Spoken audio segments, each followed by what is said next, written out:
अस्सलाम वालेकुम, कैसे हैं आप सब। उम्मीद है ठीक होंगे, हैरियत से होंगे। अल्लाह ताला सबको ठीक रखे, अपने हिफ्ज़ मान में रखे और सब गैर मुल्कियों की परेशानी दूर करे। एक अपडेट आई कि भाई जो आमिल मंजली हैं, साई खास हैं, हद्दामा हैं, उनका इकामा भी 9600 रियाल में तजदीद होगा, रीन्यू होगा।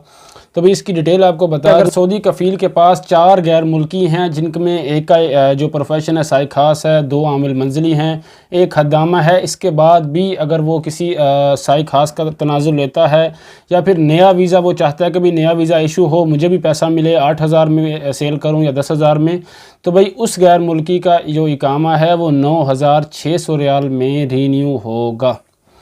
तो भाई अगर आपके कफ़ील के पास आप साई खास का आपका प्रोफेशन है, इसके अलावा उसके पास 4 और लोग हैं या 5 और लोग हैं, तो भाई 22 मई से ये कानून लागू हो जाएगा। तो एहतियात करें, देखेंगे आपके कफ़ील के पास कितने आदमी हैं। तो जाहिर सी बात है भाई, गवर्नमेंट को भी पता है कि भाई टैक्स लगा दिया बाकी वीज़ों पर, तो अभी बहुत से लोग जो हैं वो साई खास पर आ रहे हैं, आमिल मंजली पर आ रहे हैं, फैमिली जो लोग बुला रहे हैं वो हद्दामा के वीज़े पर बुला रहे हैं, प्रोफेशन पर, कि भाई हमें टैक्स ना देना पड़े, यहीं फैमिली आ जाए। तो भाई गवर्नमेंट को भी पता है। तो ये भाई गैर मुल्कियों के लिए बहुत बड़ी परेशानी है कि जिन्होंने सोचा था कि भाई मेरी 2000 सैलरी है या 3000 है या 4000 है, तो वाइफ को बुला लेता हूँ हद्दामा के वीज़े पर। ऐसे बहुत से केसेस हैं भाई, मेरी नज़र में ऐसे बहुत से केसेस हैं कि हद्दामा के वीज़े पर फैमिली को बुलाया हुआ है, हालांकि उसी सऊदी कफ़ील के नाम पर 4 और गैर मुल्की हैं, जिनमें एक का साई खास है, एक का आमिल मंजली है, एक का कोई और प्रोफेशन है, यानी 4 डोमेस्टिक वर्कर उसके नाम पे पहले ही हैं।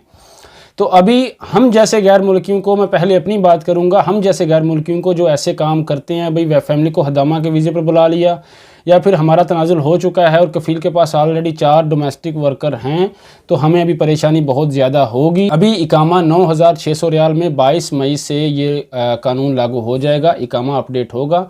तो देखें, अगर आप नया वीज़ा लेना चाहते हैं साई खास का या आमिल मंजली का, तो देखें भाई जो जिस सऊदी कफ़ील से आप वीज़ा ले रहे हैं, अगर तो वो आपका जानने वाला है या किसी दोस्त का जानने वाला है, पहले कंफर्म इन्फॉर्मेशन ले लें कि भाई वो एक कोई बुला रहा है या पहले से उसके नाम पे 3-4 हैं या नहीं हैं, ताकि आपको नेक्स्ट कोई परेशानी ना हो। अभी हम देखते हैं कि भाई हमारा इकामा 1200 में बन जाएगा, 600 में बन जाएगा, तो हम चले जाते हैं सऊदी अरब में। तो नए कानून में अगर आपको इन्फॉर्मेशन नहीं है तो बहुत ज़्यादा परेशानी होगी।